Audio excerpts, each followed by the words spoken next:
تو یہ مکمل طور پر انحراف ہے اس رستے سے جو رستہ ہمیں ہمارے بزرگوں نے عطا فرمایا تھا.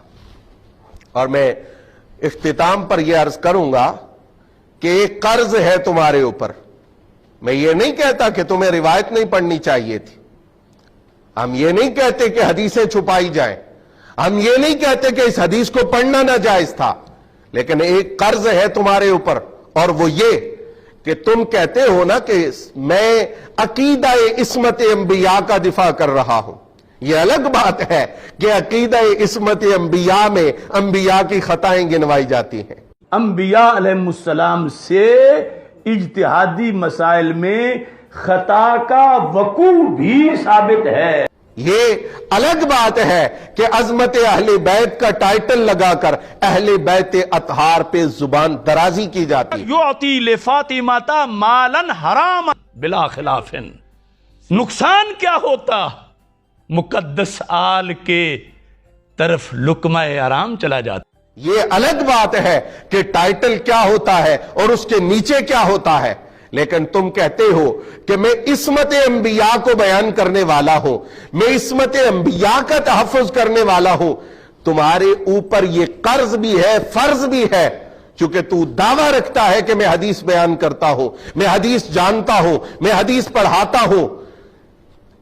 یہاں جو لفظ ذنوب آیا ہے میں نے اس کی وضاحت کر دی, میں نے اس کا معنی بیان کر دیا اپنے اسلاف کے جو فیوز اور برکات ہیں ان کی روشنی میں, لیکن تم نے ایسا معنی بیان کرنا ہے جو گناہ کبیرہ بھی نہ ہو, جو گناہ صغیرہ بھی نہ ہو, لیکن خطائے اجتہادی سے اوپر ہو.